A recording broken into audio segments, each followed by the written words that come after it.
Jaartii teessan taphachiisaa hin jenne shari'aa ishee qonni illee taphachiisaa. Akkanumatti lafa ol ka'anii dibni godhanii nama taphachiisanii. Taphachiisaadha. Akkan duraan eegalaytan. Ngataabbo. Taphadhu ka. Kana mee bachaani ka buna kiyya. Machoon isa deemtu sikas. Asik. Asiki buna ijoolleen kushkush godhaa jiru. Simmaal.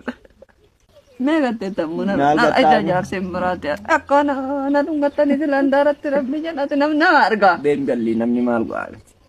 Asirra fayyaa qaba. Garuu naguma ooltanii mi? Intalo. Ada Ruqiyya. Oh. Kottu mee Ruqaatiyya. Kottu mee. Maal jettan? Mee kottu buskuutatiyya. Buskuutuma barati. Ni marattanii sila. Allah. Fikirii barati fikirii. Kana. Callisaa ijoolleen isin dhageetti. Dhageettu ijoollee waan akka barsiisan baratti waan gaarii barsiisan. Maaliif kana barsiisanii? Mee akkam bulteeti? Wajjumaan bullee moo? Haa ta'u maa daqiiqaa takkaallee achi sirraa wasi kubar Allahu akbar. Ijoolleen nu dhageetti amma. Akkamatti qashtii? Jaalalli gizee makurraatii dhaamsine haa ta'u. Jazba. Ma. Konkaa waan beeyne kana yaa agi malaasa. Malaasa. Ndee. Kirishii godha jechuudha. Ijoollee irratti kana jaalala. Ndee. Anchi. Ani waan argitan ani jedhina.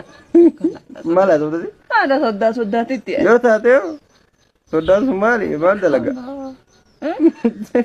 Jaasanna nasi maraattammoo fayyaa qabda. Jaartiin nanati lakki. Akka giddiin fundulloomseen ganaa jirta. Maal ganaa jirta? Baali jiituu tanaati. Itti fuudhaa jedhan irra gattaa jiran ijoolleen dhufte. Argitee itti gattaa jiran. Namitti fayyadamu. Qabanii. Namitti maal taate? Maal taatanii isin mee gattaa? Ijoolleen hin dhufti. Akkamiin nu argiti. Maal akkamiin si tabbasne gaafa walitti fuunu ati irraan gaafa si ilaalle akkana goggodhattu sammaan didin. Gaafa sammaan didin yaa. Maan didin warra na kenna anatti miti maal aangoo mara qaqqabaadhe. Maal eega kenna? Warra fikiri. Warra maraatanii. Namittiin nana lakki. Fayyaa hin qabdanii. Lakki namittiin nana gaafa namni namarraa galeetiin waan gaarii sitti haasoo kana. Kana wanni gaariin. Saamadhu biyya akkanaa kana.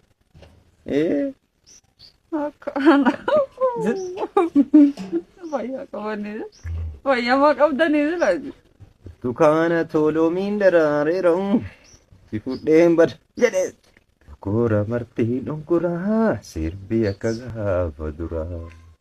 Akkana. Masih sirbe beeta gaafa xirraan si waamee si sirbe. Barbada saree ati homaan beektu gaafa inziree si taphachiisa. An dhufee inziree san taphatu beektaati. Isinummaa. Inziree huccuu akka tufitti maree. Gagaa san maraata ima gootanillee. Goofareen na beekanii bira ibsa. Goofareen dhayne. Huccuu ofitti maree. Kaisani taphatanii margotanii mana keessa dhuftanii taphatanii. Jalli laaluufi. Gaafa san yeroo sadi kurraaziin dhaamte moo dhaamte? Dhaamte. Eenyu dhaamte? Maal beekan dhaamte namni wayii ol taree na dhungate eeyyine kurraaziin qabsiifame. Ana bari jarjare. Namni na dhungate.